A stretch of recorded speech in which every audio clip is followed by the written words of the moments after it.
Assalamualaikum warahmatullahi wabarakatuh. Perkenalkan, nama saya Milan Stivido Apriana.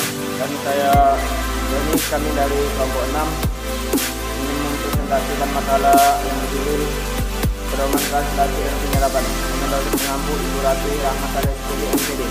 Saya langsung saja ke materi, yaitu latar belakang dalam perkembangan budaya umat manusia adalah salah satu unsur yang sangat penting bagi keberlangsungan kebudayaan adalah bahasa. Bahasa membantu individu berkomunikasi dengan individu lain dalam berkomunikasi. Setiap kelompok masyarakat atau bangsa mempunyai bahasa yang berbeda-beda, yaitu pengertian pedoman, translasi, dan penyerapan.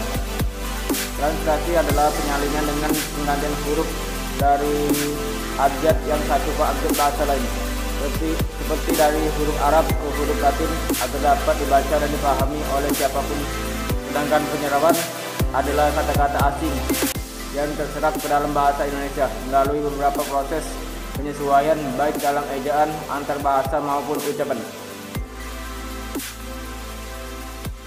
Adapun kata-kata serapan terbagi menjadi 3. 1. Adopsi, yang kedua adaptasi, dan yang ketiga terjemah.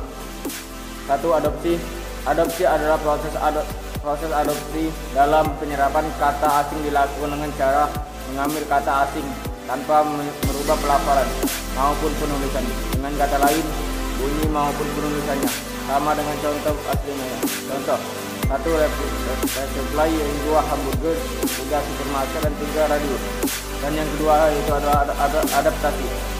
Adaptasi adalah proses masuknya kata asing ke dalam bahasa Indonesia dengan cara mengambil maknanya saja, sedangkan penulisan dan lafalnya berubah dan disesuaikan dalam bentuk kaidah huruf lain seperti bahasa Indonesia. Contoh: option yaitu opsi, organisasi yaitu organisasi, dan maksimal yaitu maksimal. Saya akan melanjutkan presentasi dari Doni, yaitu nomor 3, terjemahan. Proses terjemahan adalah kata serapan yang dihasilkan dengan cara menerjemahkan kata atau istilah tanpa mengubah kata tersebut. Contohnya, home. Home adalah, kalau diartikan ke dalam bahasa Indonesia, home adalah rumah. Contoh yang kedua, open. Open bahasa Inggris, kalau diterjemahkan ke dalam bahasa Indonesia artinya adalah buka. Selanjutnya, beberapa kata dari macam-macam bahasa. Yang pertama, kata serapan dari bahasa Inggris.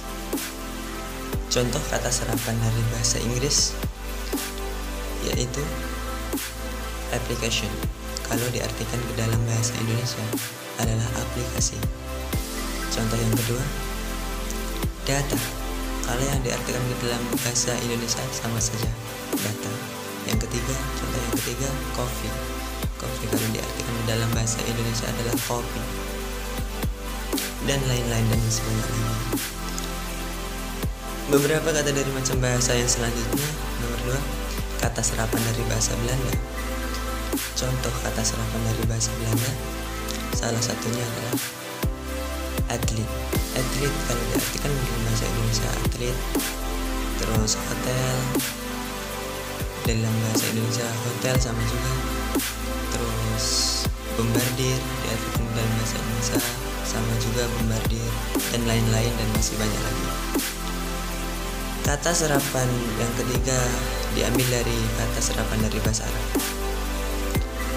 Kata serapan dari bahasa Arab, abad, yang kalau diartikan dari bahasa Indonesia adalah abad sama saja.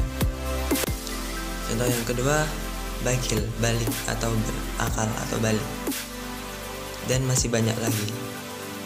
Oke, selanjutnya kesimpulan yang dapat kita ambil dari presentasi saya dan Doni dari kelompok 6.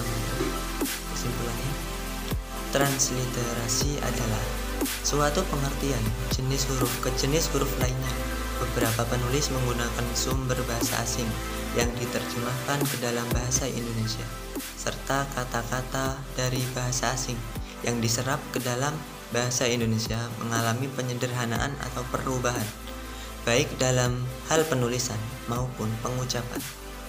Pada dasarnya, banyak bahasa-bahasa asing dalam kehidupan kita sehari-hari yang perlu kita translatekan atau kita terjemahkan terlebih dahulu supaya dapat kita mengerti oleh masyarakat dan oleh banyak orang.